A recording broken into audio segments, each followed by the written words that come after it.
My name is Jeff, and I live in Cole Harbour, Nova Scotia, Canada, with my wife and 3 kids. Back in 2013, we had some unexplained things happen in our home. My oldest daughter was 16 months old at the time.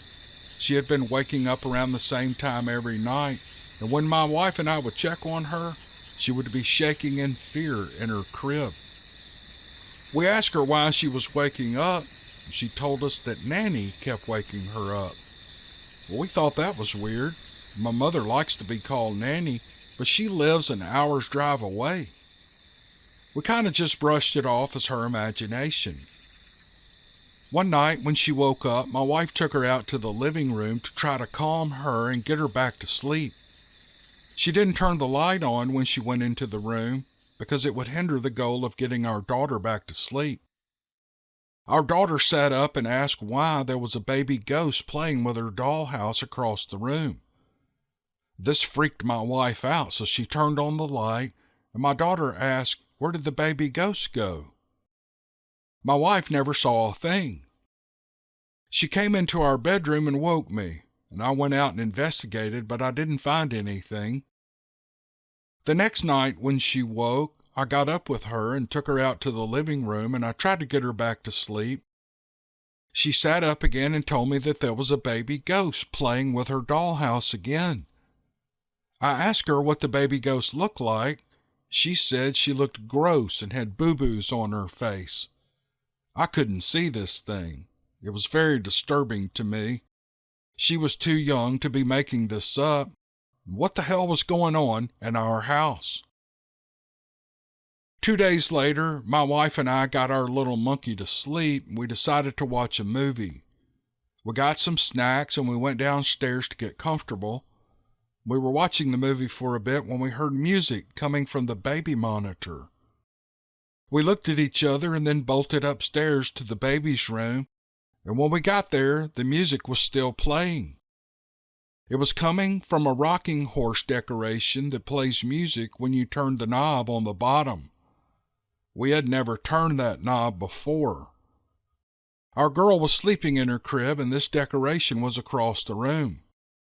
We were getting uneasy with things, to say the least.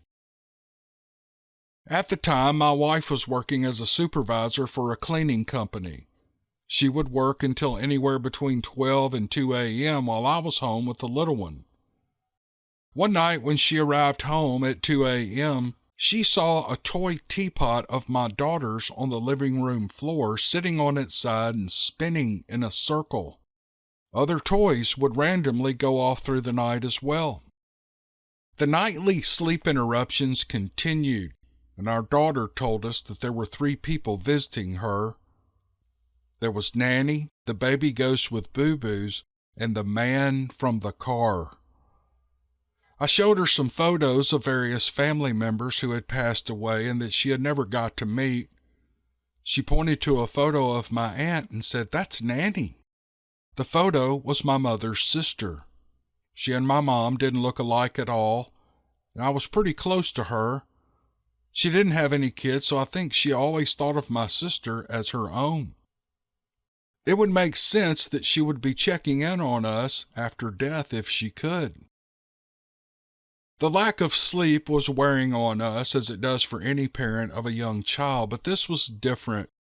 Our child was scared to death when she would wake, trembling most nights. I had to do something, but how do I protect my child from something that I can't see? It was a pretty helpless feeling. I ended up looking up a medium online, and I reached out to him via email. He replied shortly after and asked for my phone number, and he said that he would call me that evening. And as promised, he called and asked a few questions about the dollhouse in our house. The dollhouse was given to us by my cousin. It was purchased from a department store by her, so we didn't think it had anything to do with that. Our house was a bank foreclosure, so we didn't have any info on that either. He suggested that we do a smudging, which is a native spiritual cleansing technique. He instructed me to say a prayer while smudging and to tell whatever spirits that may be in the house that they have passed and to go to the light. After I did this, everything stopped. My daughter's sleep pattern went back to normal with no more disruptions. We never did find out who the baby ghost was or the man from the car, but I'm glad they've moved on. I have 2 other children now, and they never mention these spirits. My oldest daughter has not mentioned them since then. She is now a beautiful 8-year-old little girl. My first encounter with something that couldn't be explained happened to me back in 1987. I was a 16-year-old boy and I wasn't afraid of anything, at least while my dad and uncles were nearby. It was a family tradition at the time for all of us to wake up at 3 a.m. and travel the hour and a half to our favorite hunting spot, the, here we go with a pronunciation mangle, Okmulgee, OKMULGE Wildlife Area in Tuscaloosa, Alabama. Once we arrived to the general area, it was a mile hike back to where we would set up camp. On this particular morning, we were running late, and as we arrived just before sunup, the coyotes were already sounding off in the distance. They made me feel a little unsettled since I was walking into the deep dark forest with just a flashlight, but my dad and my uncles were there to reassure me or at least poke fun of me, making me forget any of my fears about the woods. We had been hunting together for years and, like family, we knew each other pretty well. For whatever reason, the rest of them decided to venture off into the woods, leaving me and my rifle to occupy an old deer stand. To me, it looked like an old outhouse with a small window on either side, and after sweeping the cobwebs out of it with my hands, I closed the door behind me. I looked out the windows and I scanned the woods for coyotes, and around 7 a.m., I noticed a young doe off to my right. She was probably 70 yards away. According to the laws at the time, you could only take a doe on selected days, and I raised my rifle. The doe was laboring to breathe. It staggered toward the stand, and then it collapsed. Deer run from humans, yet the doe was just lying there motionless. I couldn't pull the trigger on her. And then I heard something rustle in the bushes behind the stand, and I pointed my rifle in the same direction, and I waited a few seconds, but nothing emerged. The doe struggled to her feet and disappeared over the ridge ahead of me. The bushes rustled again, but the noise was coming from a different direction. No sooner than I had refocused my attention, the sound would drift to my right and then to my left. I was spinning in circles trying to figure out which window to aim my rifle out. I was sure a herd of deer were going to fly out of the brush from all directions at any time. And then something slammed into the side of the shooting house with enough force to knock me off my feet, and it was followed by a blood-curdling scream. My back was against the wall, and I slid into a crouched position, and I clutched my rifle. And I panicked, and I burst through the door, determined to outrun whatever had crashed into the stand. When I got to our truck, my uncle was sitting inside the cab. He was having a smoke, and I was out of breath, and I asked why he wasn't out in the woods hunting. And something's out there, was all he said. My dad and my other uncle stumbled in a few minutes later, and they threw their gear into the back of the truck. They climbed inside the cab, and a few minutes later, we were on the highway headed home. For all of our big talk about hunting, we left empty-handed that day. Apparently, each of them had heard the same thing that I had heard, an inhuman scream that echoed through the trees. Each accused the other of pulling a prank. I realized whatever had hit the side of my shooting house, it did so with such force that it certainly couldn't have come from any of my uncles or my dad. The Okmulgee Wildlife Management Area is an old Indian burial ground. It's rich in Indian traditions. Just look up Moundville sometime. My father passed away in 2004. He was a Vietnam veteran who wasn't scared of anything. But in the early 1970s, something happened that terrified him. It was a fall afternoon in the small town of Birdseye, Indiana. My father was squirrel hunting on my mother's family property. He used the opportunity to scout the land for signs of deer for the upcoming season. It was a nice autumn day, and Dad wasn't in a hurry to get anywhere. He was enjoying being in the woods and surrounded by nature. As he made his way through the forest, he came across what he believed were some animal bones. He took a minute to look at them, but he wasn't all that interested, so he moved on. He hadn't gone much farther when he came across some more bones. He moved on and he found more, and the deeper he moved into the woods, the more bones he came across. That was when he noticed a trail of bones leading up the hill. And all these remains lying around was odd, and Dad was the curious type. He decided to follow the trail of bones, and as he made his way up the hill, he noticed that the bones seemed to be getting bigger. Some of them almost looked human. Now, Dad was a medic in the Marines. He was familiar with human bones. And about halfway up the hill, he started smelling something pungent. If he was a medic in the Marines, he was a Navy corpsman, by the way. Just a heads up, my son was in the Marine Corps and I learned all this stuff. Back to the story. At the top of the hill, he found a cave, and all around it were more bones of all shapes and sizes. And when he approached the mouth of the cave, the odor got so strong it nearly overpowered him. The smell burned his eyes, and he fought back the need to vomit as he looked into the black opening. And a pair of red eyes stared back at him. He jumped backwards in shock at the glowing eyes that were easily 7 feet off the ground. An instinct kicked in, and he emptied both barrels of his shotgun into the mouth of the cave. But even as the shells were spent, he was turning and heading back down the hill at breakneck speed. He didn't wait to see if he'd hit anything or if he'd just made it angry. He got out of there. My father was never an animated man.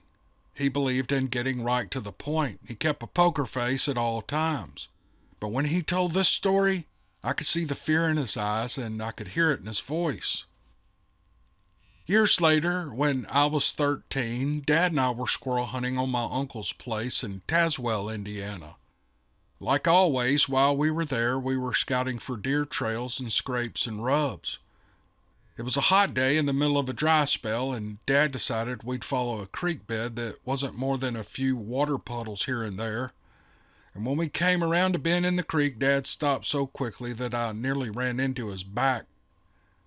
I'll never forget the expression on his face when he turned around and looked at me. It was out of place for him. I really only remember having seen it when he spoke of that day at the cave. I was looking at my dad, and he was scared. "I don't know what the hell made this track," he said, "but we're not going to stick around to find out." I was born with my father's curious nature. I had to see what he was talking about. I thought maybe he was joking with me, and I looked around him, and at first I thought I was looking at some kind of deer track where the deer might have slipped or something, and then I realized next to the half-dried up puddle was a track that must have been 18 inches long and 9 inches wide. I could clearly see the toe prints in the mud. Well, Dad was right. We didn't need to stick around to see what had made that track. When we got back to my uncle's house, my dad told him what we'd found, and I guess I half expected my uncle to laugh at us. Instead, he looked at my dad straight in the eye and he said, "Well, this doesn't surprise me." My uncle had been hearing weird howls and noises for the past few weeks. He told us that he saw a hairy man who was over 7 feet tall take 2 of his pigs. And I guess we didn't have to wait around to find out what made the track. My uncle already knew.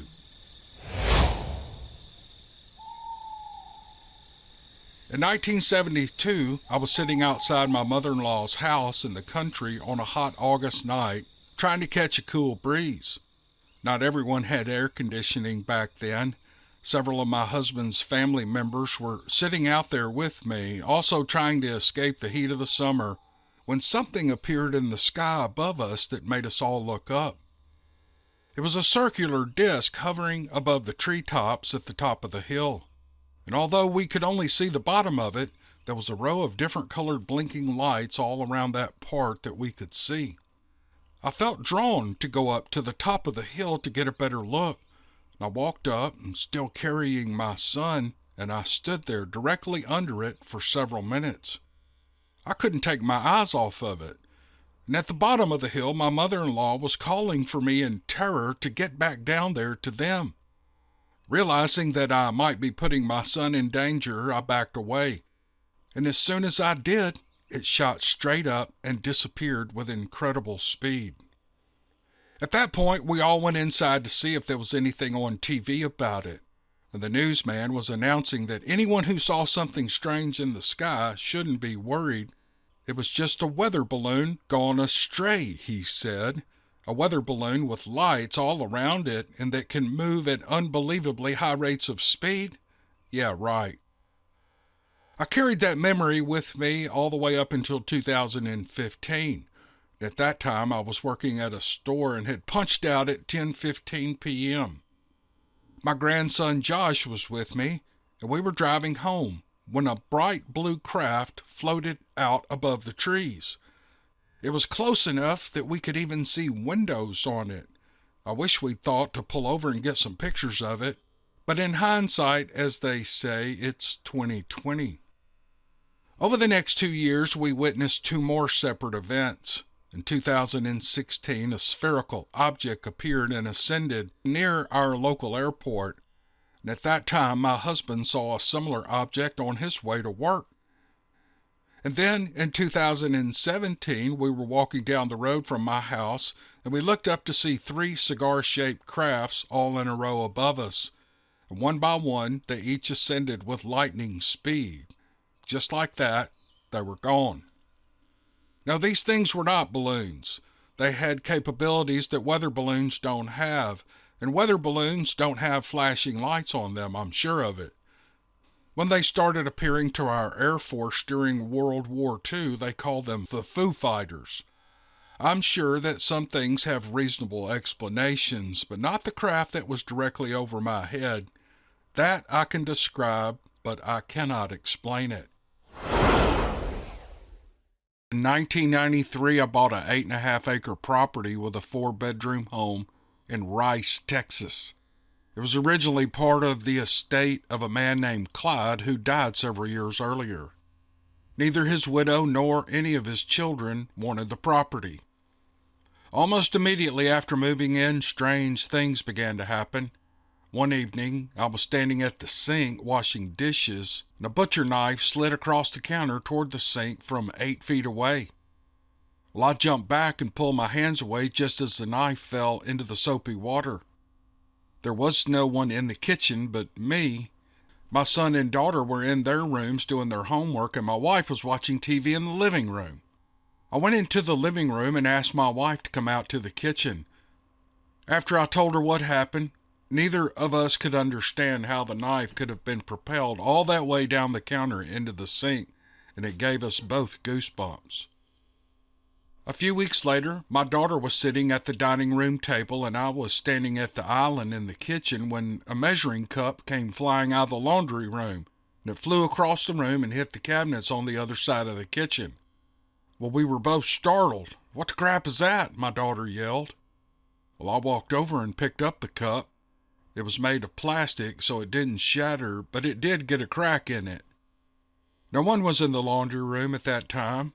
That incident also left us scratching our heads about what was going on in that house. The third event happened a couple of months later.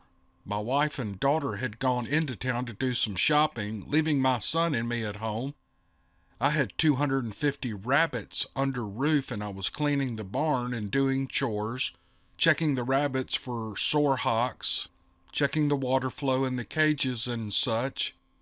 My son was cleaning out another barn on the other side of the property where our sheets and goats lived. I finished up before my son did, and I headed for the house to get a glass of iced tea. And I saw him still working at the other barn, so I went inside and took off my boots. That's essential when coming in from the barns. I fixed my tea and I sat down in my recliner in the living room. After 10 minutes, I heard the sound of boots walking across the kitchen toward the living room where I was sitting. Well, I hollered out that he needed to get those boots off in the house, but there was no reply. So I said it again, and still I got silence.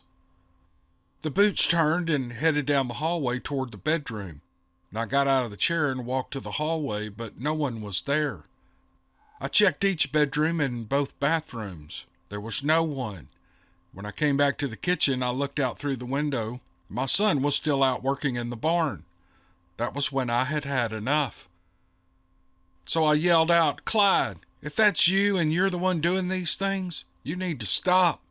I know you love this house that you built, but you can see we're taking care of it just as you would have. So stop scaring my wife and kids.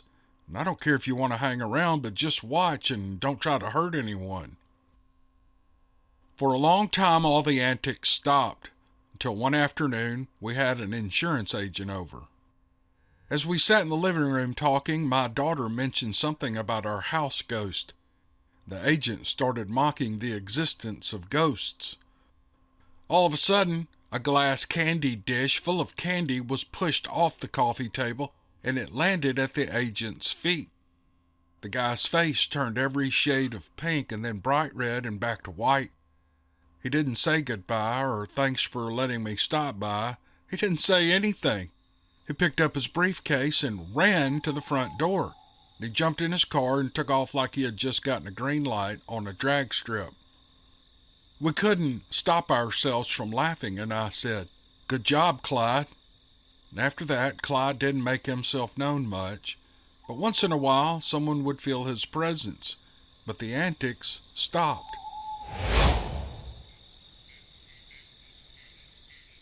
My grandfather passed away 7 months ago. He was 94 years old. He had gone fishing on one of his favorite streams, and he happened to fall in. He seemed to be all right after he made it home, but he ended up taking the pneumonia, and he passed in the hospital bed 5 days later. It was the only time in his life he had ever slept in a hospital bed, and probably the last place on earth he wanted his life to end. He lived his entire life on a piece of property that his grandfather had staked and claimed in northwest Idaho. So my great-great-grandfather was born in 1874. He didn't start putting this place together until about 1901, but he left home in Missouri in 1894. My family wasn't big on remembering and revering when members of my family did what. All that I know that I've learned through my own research and reading. And I wasn't particularly interested in doing any of that until my grandfather passed away. It was while I was cleaning the personal things from his house after he had passed on that I found a thing that aroused my curiosity. I was always fond of my grandfather, though I never did get to see him as often as I would have liked. My father chose not to stay on the property when he became old enough to marry and settle down. We moved to Billings, and that is where I grew up. But I would spend vacation weekends with my grandfather, especially after I was no longer required to go on family vacations. They would go somewhere they thought would be interesting, and I would go and stay with Pawpaw for a few days. He would tell story upon story, and I liked hearing every one of them. So it came as a real shock and surprise to me when I was going through his things that I found a plat of acreage that had been created when he had built his house. He had been deeded off a certain amount of property at the time, and the plat showed just where his house would be on the property that surrounded it. His father had also chosen not to stay on the place. Pawpaw had come back to it when he was ready to set up housekeeping with my grandmother. But the plat did show where his grandfather's original house was. Until I had seen it on the plat, I had never known anything about where my great-great-grandfather had lived. It had never been mentioned, I guess because no one ever thought it to be important since it had been so long ago, and I had never thought to ask about it. Like I said, our family didn't talk a lot about familial ancestors, and that is something I regret more and more the older I get. But finding this plat, knowing where my grandfather's grandfather lived, Well, it stirred a real interest in me just to go and see if I could find any ruins that might remain. I can't tell you why it had become important to me, but it had. I had driven a Jeep four-wheel drive, so the next morning I put a few things I thought might be useful into the back of it and I took off. I loaded an axe and a shovel and a machete, things of that nature. I didn't know what condition the old place might be in, but I imagined that if there was anything to find still, it would almost have to be overgrown. So I drove through some very rough terrain for nearly 45 minutes.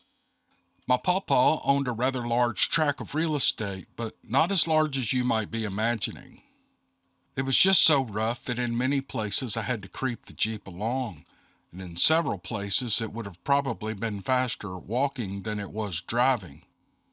But I finally came up on a stand of trees that didn't look like the others that I had passed. These trees looked more organized. Well, that's not a great way to say it, but everywhere else trees just seemed to grow wherever. But these seemed different. Since it was right about where I thought the original home place should be, I stopped and had a look around. The trees, for lack of a better word, formed a perimeter. And once you went inside past the trees, it was more or less hollow.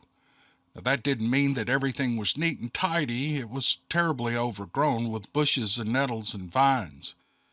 But even so, there was no way to walk forward until a path had been chewed out, but there weren't any other trees, and I was glad I had thought to bring a machete, and I went back for it. For more than an hour I swung and chopped and hacked until I took a swing and the machete blade hit something so solid that it rang back through my arm, so stingingly that I dropped the blade. I thought I had hit some sort of boulder. It was a rock all right, but not a large one. It was a collection of rocks that had been mortared together with mud and clay.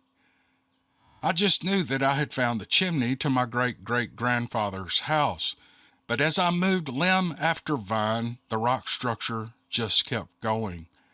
It wasn't the chimney I had found, but instead I had found the house. My papa's grandfather had built his entire house out of stone, and I had finally found it. I cut where I could, and I inched along until I tripped over more rocks, and I went sprawling into the bushes that obscured any and everything from being seen. Now that I knew the rocks were there, I could see them, and I followed them with my hand and used them as a guide. I had my hands on the front steps of the place. I ducked under the vines that were growing everywhere and knee-walked my way up the steps, and there were 4 of them. I was exhausted. I was sweating like a hooker in church, and I was bleeding from 1,000 scratches. But I was also very excited. And once I was through all the tangle, I could see that the house was still relatively in good condition, at least from the outside. The trees had protected the bushes and vines so that they could grow to immense heights and thickness, and the bushes and vines had protected the house all of these years. There was no furniture of any kind on the porch, of course, but I sat down on the rock surface, and I imagined that I was sitting there with my ancestor as he used to sit there when he was tired like I was. I looked up and behind me, and I saw that there was a window. There wasn't any glass in it, just a wooden shutter to cover it that could be swung open to let the air and the light in the house. I nudged it open. I was afraid it would fall because of how old the hinges were, but it held. What fell was about 1,000 half-eaten acorns that some animal had pack-ratted away in between the window shutter and the house. I opened the window further and I looked inside. The place was a total mess. Vines had grown up through the floorboards. The furniture had been gutted down to the frames for nests over the past 100 or so years. Cabinet doors hung by threads or had fallen off the walls completely, but the mantelboard above the huge stone fireplace sat there in such a pristine a condition that it could have just been hung the day before. I crossed the porch to the front door and I pulled down on the latch, and of course it refused to give. I gave the whole door a push and found that it had swelled and warped over time until it was seated firmly in place inside the doorway. I could have kicked at it until it gave way or splintered, but I really didn't want to destroy anything if I could help it. And I walked back over and waded into the piles of acorns, and I pulled myself up into the window. With as much care as I could, I lowered myself inside. And I had no idea how solid the flooring was, and I didn't want to jump down only to drive myself through the wood. Many times I had wondered about the possibility of snakes or the hurtful kinds of spiders that might be living in the house, and especially under it. I didn't want to get wedged half in and half out of the floor where they could get at me and I wouldn't be able to run. I slid on down and found that there was some give to the boards of the floor, but all in all it was fairly solid. The window let in some light, and what light there was underneath all those trees and bushes, but it was still dim. I looked and found one more window in the main room and one in the kitchen, and I opened them both and I could finally see rather well. There were a lot of cobwebs and dust, but underneath all of that you could tell that at one time it had been a very cozy and unique home. It was empty by and large, but at one time it had been a nice house, and I eased through the rest of it, and there was only 2 other rooms, and they were in similar condition to the main room. I looked and saw nothing that would have been worth picking up and keeping as a memento of my visit. I had known there would be nothing as I looked around, but it would have been special to have spotted an old watch, a knife, or something like that. I was getting tired of breathing the dust and droppings from animals that had been dead for 100 years, but I sat down on the hearth so that I could take a last moment to wonder what it had been like for my grandfather's grandfather to have sat in this very room and passed the evenings. I didn't know when or if I would ever get to come back to this place, so while I was here, I wanted to make the most of it. After some time, I decided that it was time to go, and I still had the jungle out in front to navigate myself through, and then the kidney-rattling drive to make before I got back and returned to work that I had left unfinished. And I suppose I scooted forward a little as I was standing up, and I heard and felt a stone rattle or grind as if it was loose from its housing. I turned so that I could make sure that it was sitting as it was supposed to be. But nature might claim this old house, but I wanted to leave the house itself in much the way that I had found it. But when I looked, I saw why the stone had been loose.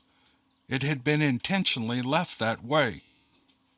Instead of seeing dusty and crumbling jake-leg mortar around the edges of where the stone would have been firmly seated, there was a cast-iron rim around the whole thing. It was only then that I noticed that the edges of the stone had been chiseled away to make it more or less rectangular in shape. I quickly picked up the stone and set it aside. Dark and completely lined with iron was a box. The stone had only been the lid. Camouflaged as well, I guess. This was my pawpaw's grandfather's version of a safe or a safety deposit box. I was a little afraid to reach down inside the hole. It was as dark as the dungeon in there, and I didn't know that something may or may not have made its home in there. But I shifted around and allowed just a little bit more light to fall onto it, or into it, I suppose would be a better way to say it. I could see that something was down there, but I couldn't see just what. When I finally put my hand down there, I went as deep as my elbow before I finally felt something besides iron sides. I bumped it, and I felt it move, and I took a deep breath, and I pulled out a wooden box not so much larger than a cigar box. A bit deeper and a bit longer, but roughly the size of a cigar box. I wanted to see what, if anything, was inside of it after all these years, but I knew that if I did and something was in there, I would get distracted. I set the box aside and tried to see if anything else was down in the small vault, but I couldn't see anything. And I retrieved a stick from the porch and I began swishing it and prodding it around down in the hole. and I felt the stick hit nothing, and I heard it slap against nothing but those iron sides. Whatever was in the wooden box was going to be the prize to take from this trip. And I replaced the stone and made sure that it looked just right, and then I collected the box and I went outside again through the window. Now, this was my third time doing that, and I was glad I wouldn't be doing it again. And I could never have made a career out of being a cat burglar. Damn windows are too hard to crawl in and out of. But I very much wanted to sit down on the stone porch and see what I held in my hands.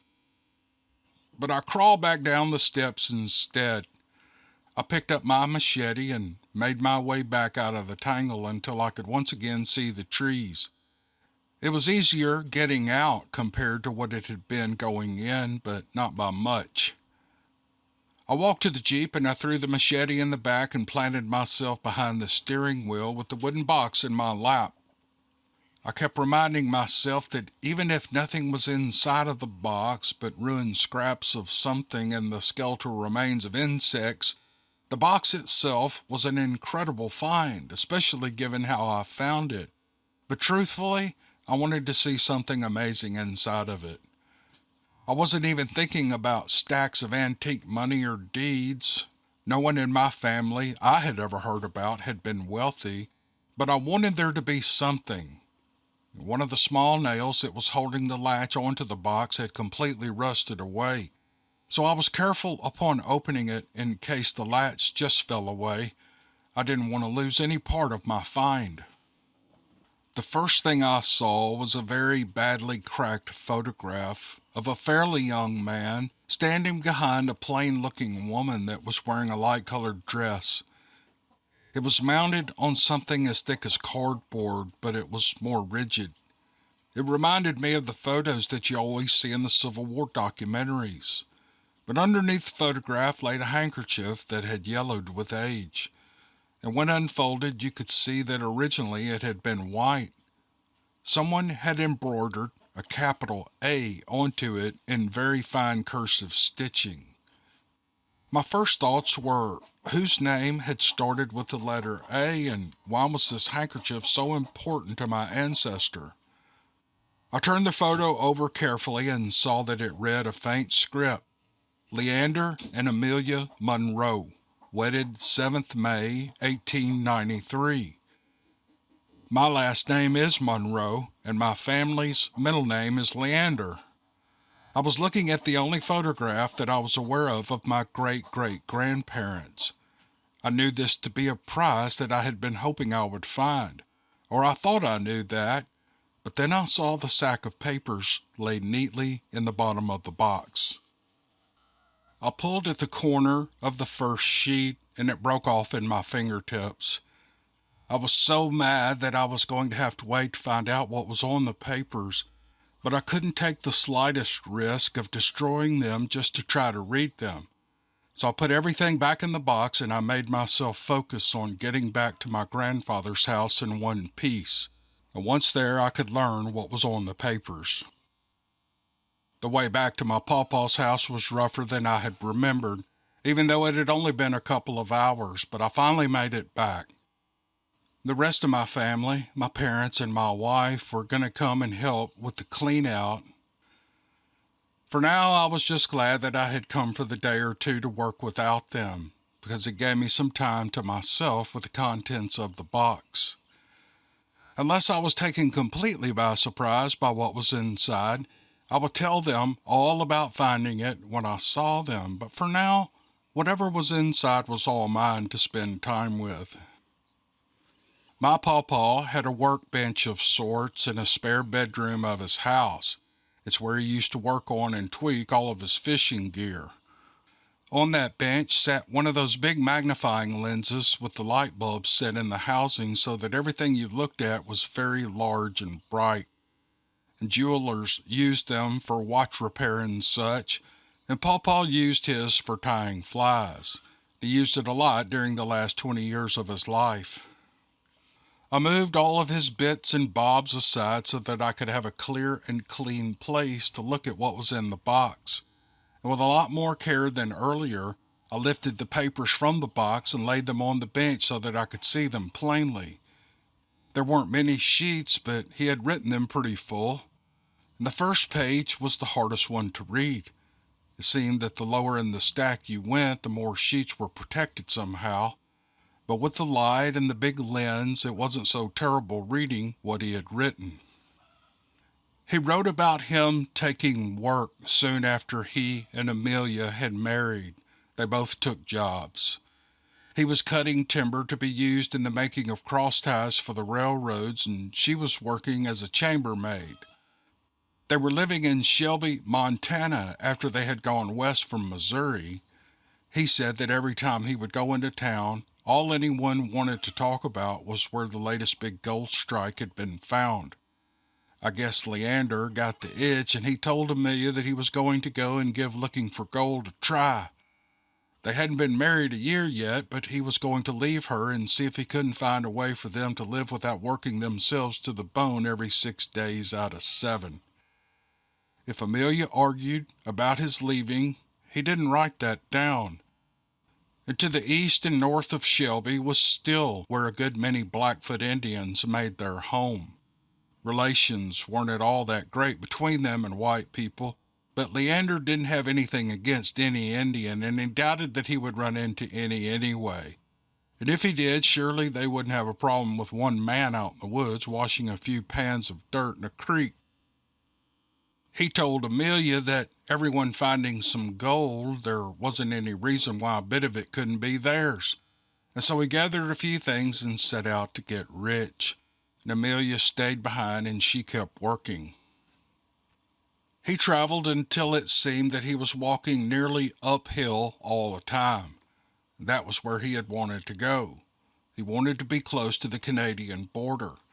And he traveled until he had gone 2 weeks without seeing another soul, and that was when he figured he was alone enough and he started trying to make his fortune. He wrote that he had panned and dug test holes for many days before he found the first bit of color. And after he found that, he began to see it more and more often. Not much, just a few flakes now and then, and once a little nugget about the size of a sweet pea, but mostly dust. He said that after a month he had almost enough to fill a thimble, but the knowledge that gold was out there hadn't left him, and he kept on looking. All through the remainder of the spring and through the summer months he worked. He said in his writings that the only time he stopped his search for gold was when he finally slept or checked the trap that he had fashioned for catching fish. He caught some small animals from time to time in a steel trap, and he fished the rest of the time, and that's what he lived on. Sleeping when he had to and eating when he could, everything else was all about finding a way to give more to his wife than a future as a maid. And he wanted her to have a life of ease and to be free from worry once he returned. He wrote that he had started to notice some frost in the mornings, and so far he had been living in a lean-to made from a sheet of canvas that he had brought. It had worked well enough during the warm months, but with fall approaching he would have to do it differently, or he would have to return home. There wasn't a way to survive the cold months with the little that he had. And he wrote that even though he desired to see his dear Amelia again very badly, he dreaded going back and showing just what a failure that he had proven himself to be. He estimated that his accumulated gold to weigh less than half a pound, far from enough for his wife to abandon her work. And he wrote that even when he could see ice formed on the edges of the stream, he was working, and he was still trying to find a way to stay and work until he had made a success of himself. He was fearful that if he went back with so little to show for his efforts, his wife would think lowly of him. He wrote that when he had finally resigned himself to going back, he packed up what few belongings he had so that he could leave the following morning. He wrote in the saddest words of how he lay there regretting his having to leave, so much so that he was unable to sleep. And he wrote that he had laid there and he heard the sound for the first time. He had been in that place or near it for almost 6 months as far as he could tell, and he had heard many things, but he had never heard anything of the likes of what he had heard that night. He sat up and he listened more intently and even crawled outside of his lean-to shelter so that he could hear better. And it came to him again on the breezes. And once every 3 or 4 minutes it would begin as a rumble, like someone breathing with their lungs full of the cold, but much louder. And then it would increase in volume and pitch until it became a keening, the kind of keening that humans can't make. Only animals that are in pain make those types of sounds. He wrote that he picked up his knife and his axe, and he wanted to be able to defend himself if he needed to, but he was prepared to put the animal out of its misery if he found it and saw that it would be for the best. He searched in the darkness for nearly 2 hours, walking a few steps and then listening for the wailing. The last time he heard it, he almost ran all the way back to his shelter. The sound had come from only a few feet away. And in the darkness, caused by the night and trees, he had brought himself very close to the animal without even knowing it was there. He stood trying to know what he should do next, and he wrote that he could hear it breathing. He knew he was very close, and he was very afraid. A bear was what he had been assuming this animal would be, but when he moved a branch so he could see, what he saw laying there was nothing resembling a bear or any other kind of animal he had ever heard of. It lay there under the cedar boughs, breathing shallowly. It was looking back at my ancestor with large eyes filled with fear and pain. He wrote that if this thing could have, it would have either run away or assaulted him, but it did neither, because it couldn't. He wanted to stand there and simply marvel at the sheer size of the beast, but once he saw the wound, that was where his attentions gathered. Now, this thing lay there half again as long as any man, and was covered head to heel with a coarse matted hair or fur. And when it would snarl from the pain, he could see 2 massive rows of blunted yellow teeth surrounded by thick swollen lips. It was brutish looking, but it was also helpless. It had thighs the size of a man's waist, but a large section of a tree limb was buried into one of them. Only a few inches of it was visible, but that part looked as big around as the handle of a shovel. And the part that protruded pointed downward toward the thing's huge and grotesque feet. He knew part of that limb had been driven in and also upward into the thing's thigh. Heaven alone knew how deeply it went or what calamity had befallen this thing for it to have been injured so terribly. And my grandfather's grandfather wrote that if this beast was ever going to walk again or even live, that stub had to be removed. But what he didn't know was how the thing would react if that stub was touched or pulled on. One swipe from either of those massive arms could break a man's neck, and God help the fool who let his head get caught between both of those enormous hands. But the thought of turning around and allowing this creature to die crossed his mind, but his conscience would not permit him to do that. He wrote that he felt the fool by asking the thing if it could anyway understand him when he spoke, because he knew that it was only an animal of some bastardized variety. And the beast snarled and then relaxed again as the pain overwhelming it once more. Leander told the beast that he would return in short order with supplies to help, and he knew that the thing did not understand, but he felt better for leaving the animal with the knowledge that he would be coming back. He would have preferred taking the thing to where the shelter was, but that was out of the question, and he doubted that 3 men could have budged the creature. Being as all of his things had been packed away for what was to have been his departure, Leander thought it best just to move the shelter to the creature. Now that he knew where the animal was, he knew that it wasn't so far from the stream he had been working for months. And to find the creature, he had walked in a variety of patterns, and now he walked in a straight line back for his belongings. Once back, he laid all that he owned off to the side, and he stared at the beast. His better 2 shirts were in his pack, so he removed the one from his back and tore it into a few strips as best as he could. His eyes never left the eyes of the beast, who stared constantly at Leander. And with slow, easy movements, he eased himself between the creature's long, thick legs, and he touched the wound as gently as he could. The creature howled, but Leander would not move his hand. The creature eventually calmed as if in resignation of what was going to happen. He had a canteen full of water, but there wasn't an endless supply, and he decided washing the wound beforehand would be a waste. And he wrote that he patted the thigh of the uninjured leg until the creature breathed more easily and then closed its eyes. Having no idea if the creature would gush its life blood and expire, or grab Leander in a fit of pain and rage, he began to pull at the limb that was stabbed into the thing's thigh. He pulled more than half a foot of bloody wood from the leg, with the creature bellowing and howling the whole time, but it never raised a hand in protest. And when the stab was out, Leander washed the wound and bound it tightly with the strips he had made from his shirt. And he wrote that the hole should have been sewn closed, but he had neither the light nor the material to do that. And once he had bandaged the leg, he poured some of the remaining water into the thing's mouth for it to drink. And it was lying very still in an effort to control the pain. And Leander took his canvas and spread it over the creature as a blanket. Fever was still a threat, and he would ward it off if he could. Only when he saw that the animal was sleeping did he retrieve one of his shirts and sit back against a tree to watch over the beast.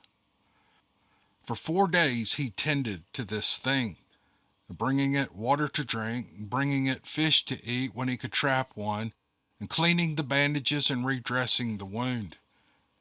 He did all of this in silence, and he wrote that he had tried talking to it the first day, but that only served to confuse and enrage the creature. So each day, when his nursing details were completed, he would sit and study the small amount of gold that he had collected. The thing would lay there and watch Leander sift the gold from one palm to the other. And on the 5th morning, after having found the creature, Leander awoke to find that this monstrous animal was gone. How anything that size could move so silently was a complete wonder, but it had. But it hadn't just left. It had left and come back and left again, all while Leander was totally unaware. Atop the canvas that had served as a blanket for the creature were more than a dozen stones made up mostly of gold. Some weren't much larger than apples, but a couple were the size of a man's fist or larger.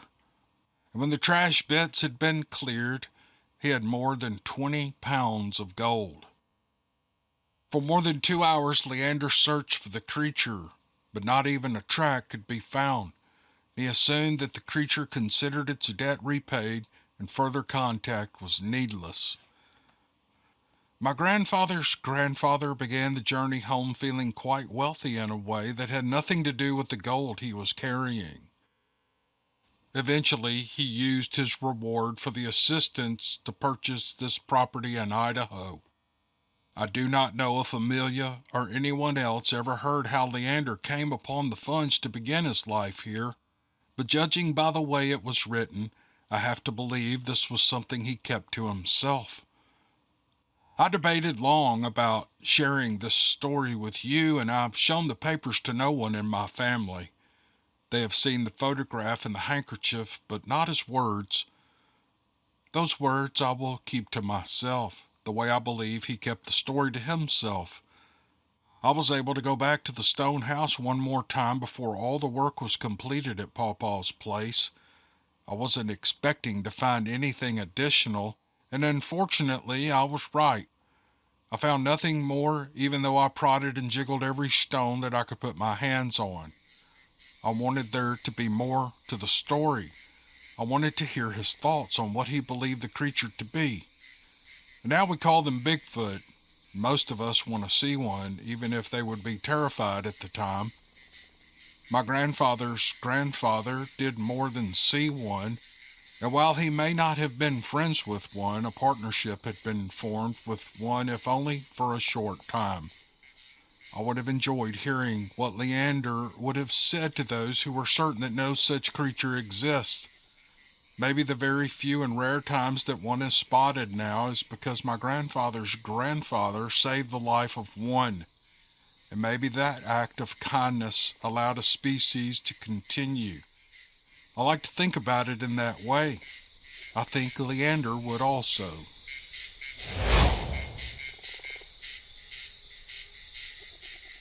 In late August of 1985, my parents, my sister, and wife and I spent time vacationing in Florida on the Gulf Coast. My wife and my older sister and I had driven down while my parents flew down together.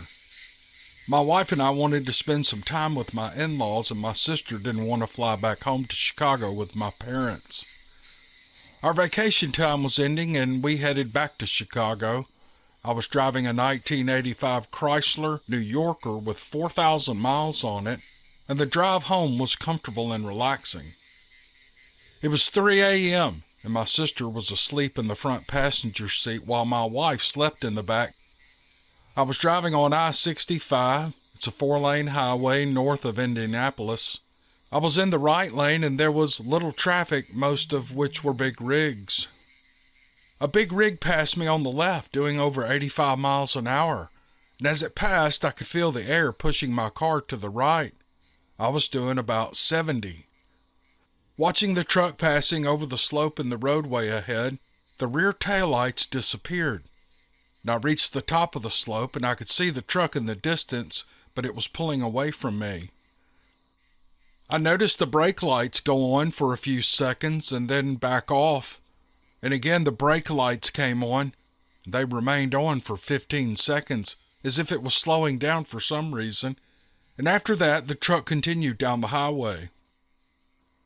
I came down the other side of the slope where the truck had put its brakes on, and I noticed a shadow of something on the right shoulder of the road.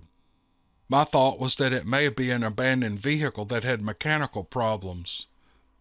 The night was calm and lit only by the moonlight, which did eliminate the darkness.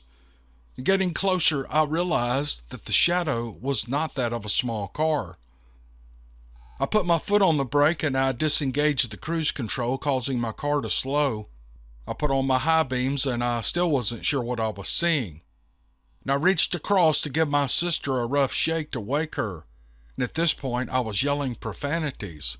"What the F is that?" My sister woke up and she looked at where I was pointing, and immediately she was overcome with fear. When we got closer, we saw a big buck on the right shoulder of the road. It was facing away from us, but I could see its rack on the right side of some big dark object. Between us and the deer was something huge and dark in color. My car had probably decelerated 30 miles an hour. My foot was still on the brake, and I yelled back at my wife to wake up, but she never did. My sister was frantic and grasping at the console in the middle of the car. She was saying, "Let's get the hell out of here." I was 35 yards from this thing and I could make out the shape of it. Its large torso was V-shaped like that of a bodybuilder with a smaller waist and huge shoulders. It was facing away from us and I could now see that it was covered in dark hair. It was so dark that I would say it was black, and it reminded me of an ape in the zoo, but its coat appeared shiny. That could have been because of my high beams being on it, though. We didn't see its face because it was turned away from us, and it looked as if it was squatting down, and it had its long arms on the underside of the deer, and it appeared to be busy eating. When we were almost beside it, I started to change lanes to the left, not because of my sister yelling at me, but the fear that had welled up in me. We slowly started past this thing, and it turned its head to the left. It didn't turn its whole body, only its head. It didn't seem to have a neck, but the face of this creature looked wet. It wasn't a gorilla staring at us, and it wasn't a man, and neither one of us knew what to call it, and from its expression, it was not happy that we were there. My sister screamed at me, and I firmly pressed the accelerator to the floor. Because I was busy looking back out of the right side rear passenger window, I nearly lost control of the car. I put it into the grassy area between the northbound and southbound lanes, and after I got back onto the highway, I looked in the rearview mirror, and I swear this thing was watching us. I tried catching up to that trucker that was ahead of us since no other vehicles were heading north at the time. However, even with me driving over 95 miles an hour for 20 minutes, we never saw that rig again. My wife woke when we stopped for gas in northern Indiana. We told her of our horrific encounter, but she didn't believe us. I must admit that I'm not sure I would have believed such a tale either. Who would?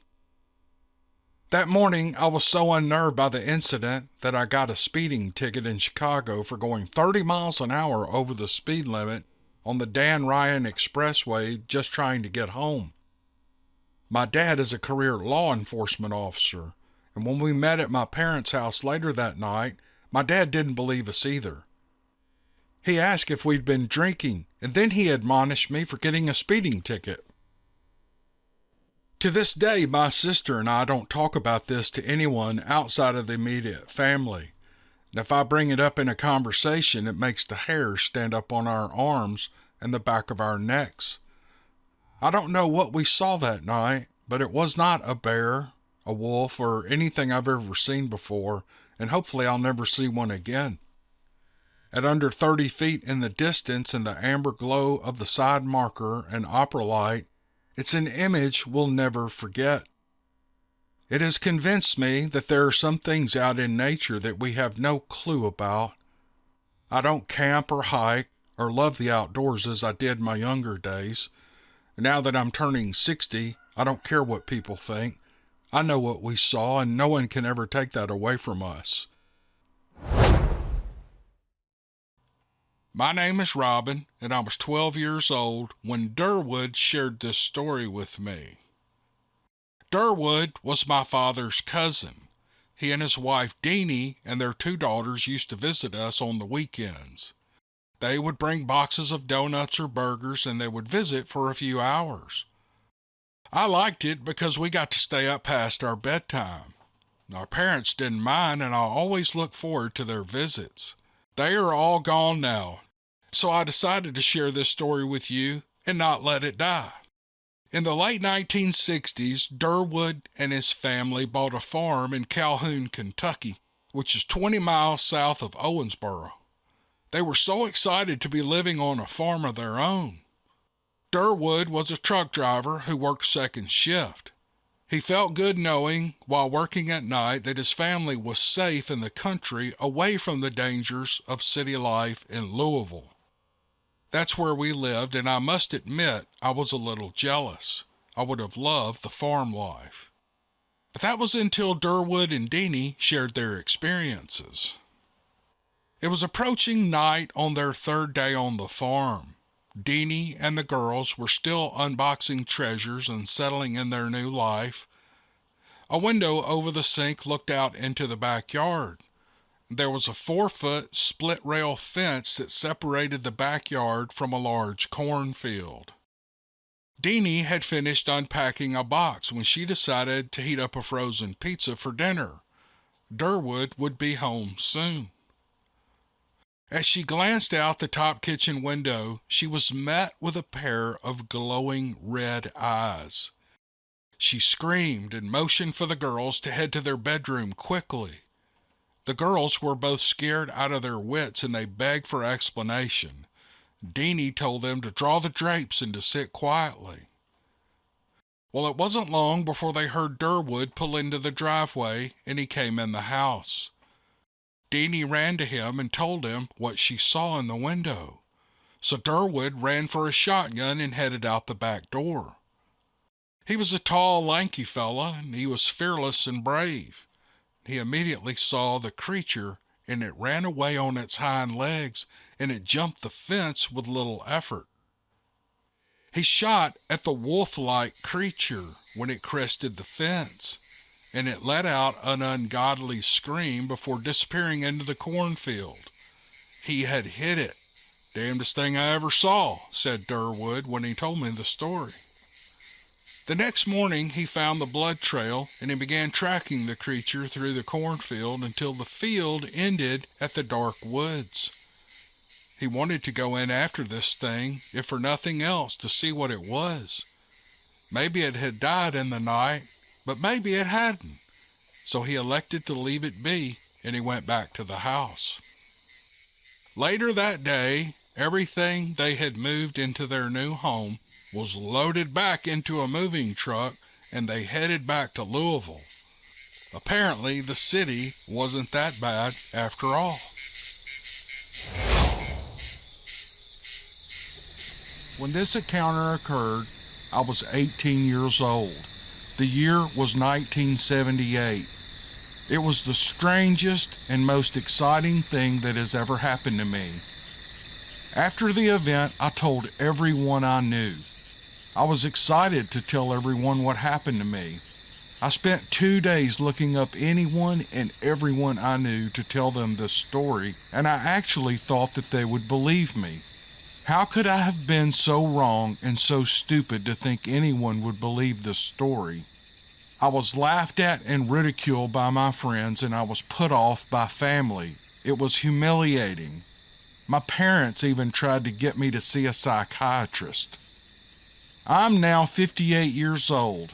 My wife knows about the encounter, and so do my 4 children who are now grown, but it was not I who told them. They found out by hearing it from others in my family so they could get a laugh at me. It has been a joke since I was 18. I just smile and act like it's an everyday thing. They ask me about it now, but I will not say a word. I just tell my kids and my wife that it's an old joke and it's not really that funny. Within 3 days of trying my best to tell this story, I stopped and have never mentioned it again until now. Why now? Because I like the way you run this website, Cam. It's the way you treat people. No one in my family or circle of friends then and now will ever hear this. They don't follow this topic on the internet. I have to follow these encounter stories in secret, by the way. In a way, it's my shameful, adulterous affair with the unknown. I'm telling it again now so that the world knows that these creatures are very much real and alive in our world. Every word I write here is real. It all happened exactly as I'm about to tell it. A friend invited me to deer hunt on his property his family owned in Chester County in West Tennessee. At the time, I had a Chrysler-built Jeep CJ5 with all the cool lift kits and upgrades available to off-roaders at the time. I had the meanest tires you could buy mounted on that Jeep. They were buckshot Q78s. I thought I could go anywhere in this vehicle. I had run the Jeep mostly in muddy terrain and had never gotten stuck other than the one time down at the old Allen steam plant on the Mississippi River close to Memphis. The caked, dry-looking gumbo mud of the low river bottom had fooled me, and I actually almost lost the whole Jeep. If I had not been lucky to get it pulled out, it would have been swallowed in the gumbo forever, like quicksand was portrayed in the old Tarzan movies. I'm spending a little time describing my Jeep because my overconfidence in this Jeep is what put me in the most harrowing experience of my life. I was young and dumb, and I thought I could do anything and go anywhere in that vehicle. Maybe some of the men who hear this will remember how we were. Pretty much bulletproof if you can remember back that far. We met at the gate on the farm early that cold December morning, and we made a plan. There were 3 of us, and the fellow whose family who owned the property showed us on a scribbled map onto a sheet of notebook paper where the stands were that we could use. Off we went into the darkness of the winter morning. I got to my stand just as the sun was lighting the eastern sky. I climbed in and settled down with great anticipation of killing a good buck. I'd never killed a buck at this point in my young life, so I was ready and I was in the right place to kill one. The morning creeped by and soon it was close to noon. I had not even seen a doe, and it was a bit discouraging. There were not as many deer then as there are now, so that was not unexpected.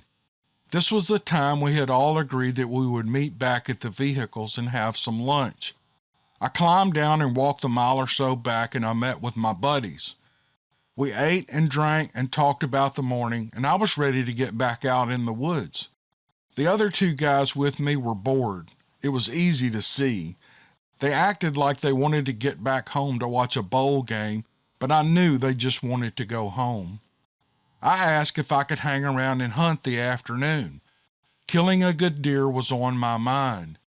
They both said that was fine, and they gave me directions on how to get back out to the highway, which was different than the way that we had come in. They told me it would cut 15 or 20 minutes off my time back home. No big deal. I memorized the route, we said goodbye, and I marched back to the stand I had occupied earlier. I distinctly remember the sound of their truck fading away in the distance and the woods getting quiet. It was perfect. I had this whole place to myself, and being somewhat of an introvert, I loved the feeling of being alone, especially in the woods. I climbed back into the stand with the same anticipation that I had had earlier. Even if I didn't kill, I was just happy to be there. The afternoon crept by. I think I fell asleep once or twice. Later in the day, two small does stepped into the clearing that I was overlooking, but I didn't kill one. It was late. I didn't really know where I was, and dragging an 80-pound deer back to my Jeep would take 2 hours.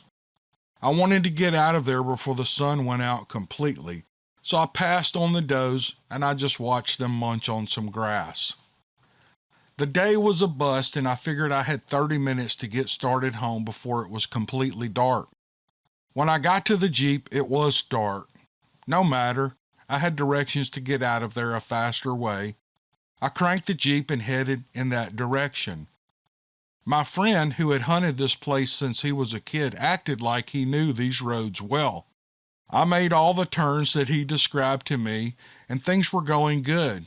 I felt like I would hit the main 2-lane highway any time. The last right I was to take looked fine as I started down the last gravel road, but soon it became hard to drive on. It narrowed down to just the width of my tread, and I could see banks on each side of the road coming up. Some people call them sunken roads. What they are is old logging roads that are sometimes abandoned after the timber is extracted. These roads are not maintained by the counties. In heavy rains, they wash out even deeper, and I was navigating deep ruts and my Jeep was tilting over more than I was comfortable with, but still I was moving forward. It was not a big deal. Just follow this road 5 or 6 miles and I would hit the blacktop. Of course, I hit a stretch in the road that I knew I could not get past. The ruts and washed out sections were too deep. I stopped and I thought I would just turn around and go back, but I was between 2 banks on each side of the road and there was no way to turn the Jeep around. I could have tried to back out the road, but it was hard enough to get where I now sat going forward. No place to go now but straight ahead.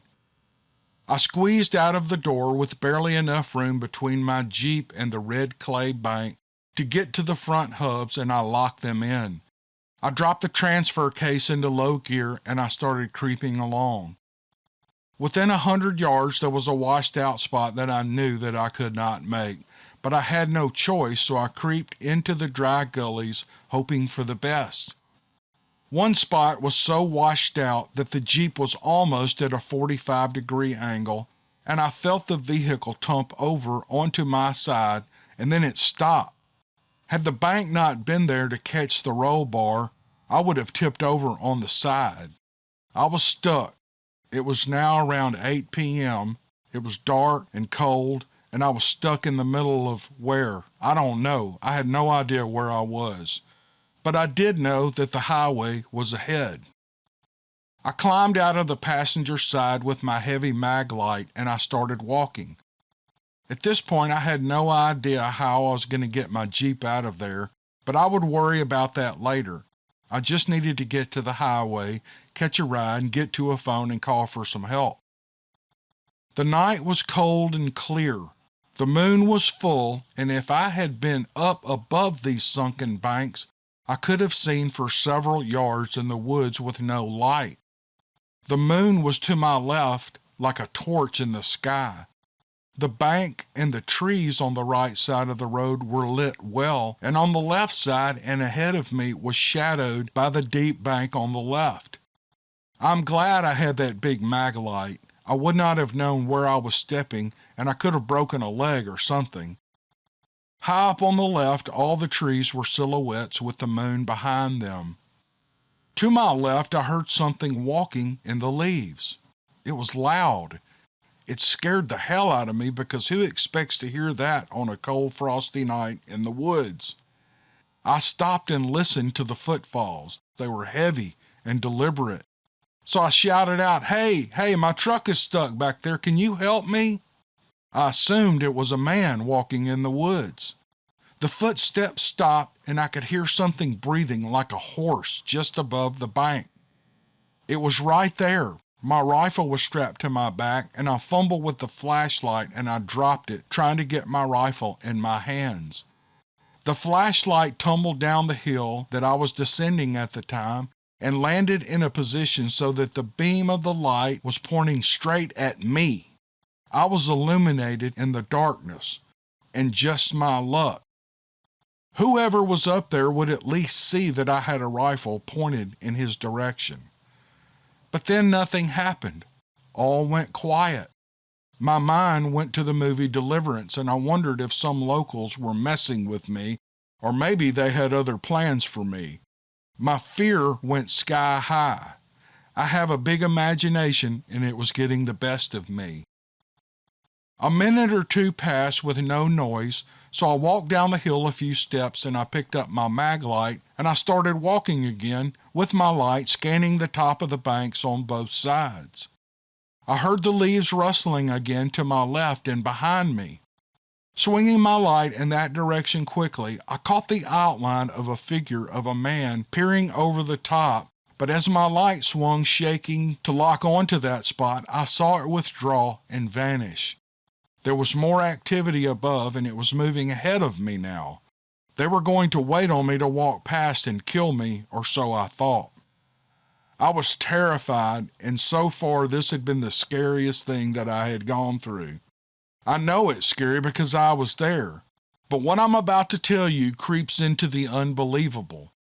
I heard and I felt a strange hum come from above me, like a hum from an electrical transformer at your house, but it was much deeper. And then my light went out, and I swear I felt the hairs on my head get static, and the pores on my face began to open, and I began to sweat.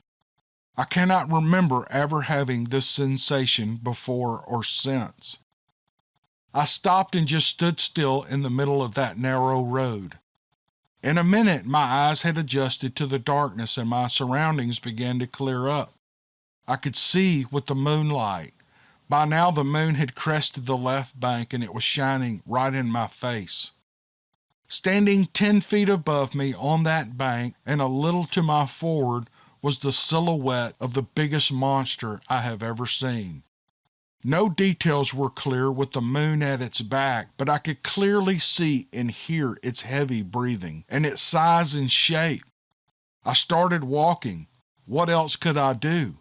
Every step I took towards that highway got me closer to safety.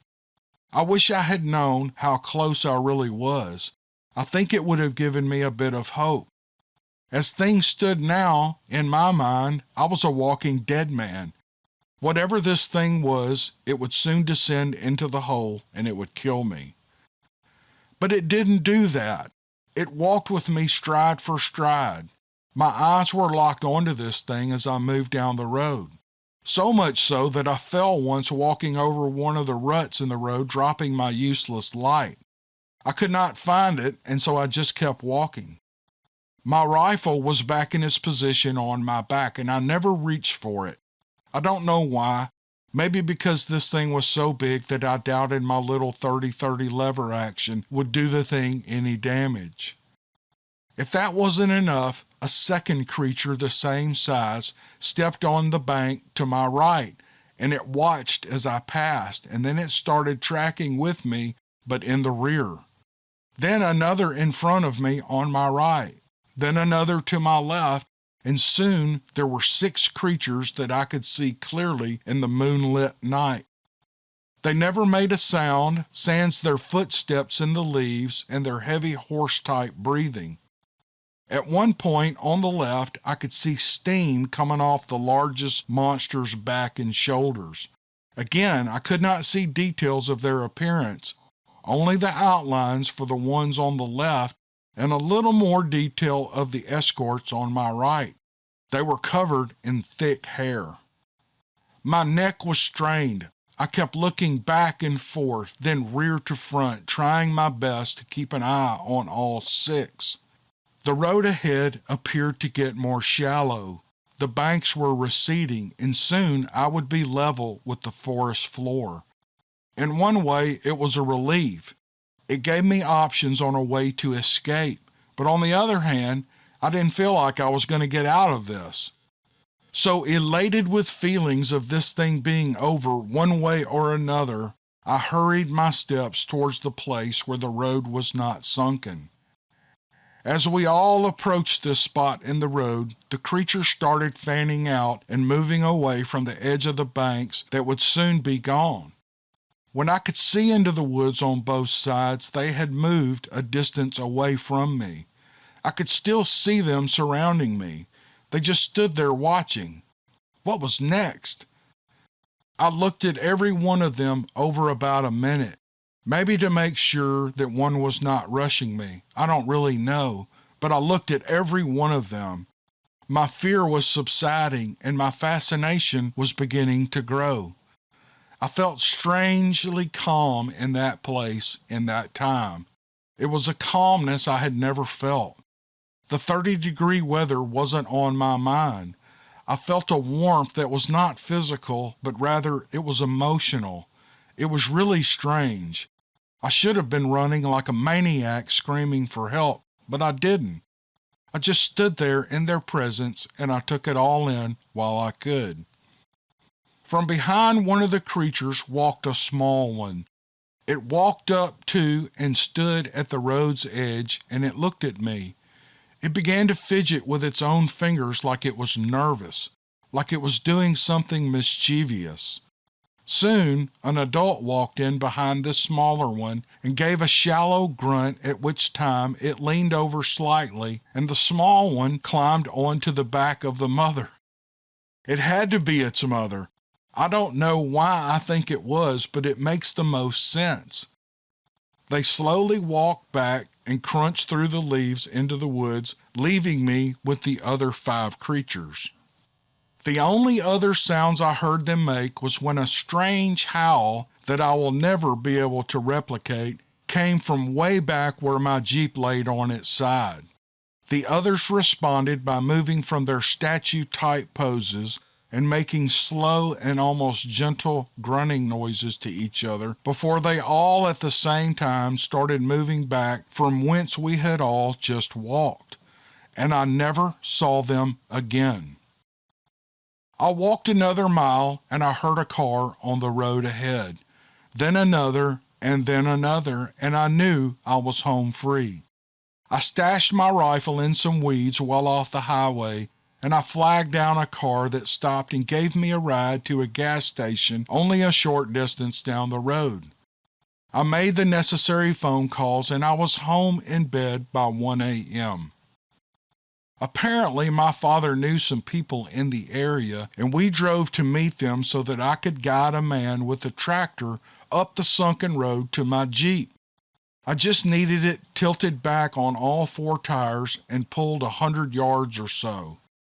I gathered my rifle up, threw it in my dad's car, and then I jumped onto the grader the man had hitched behind his tractor, and he and I began the ride up the narrow logging road to my Jeep. I figured that it was at least 3 or 4 miles before we would see it. As we came around a slight corner in the road, I asked the man to stop.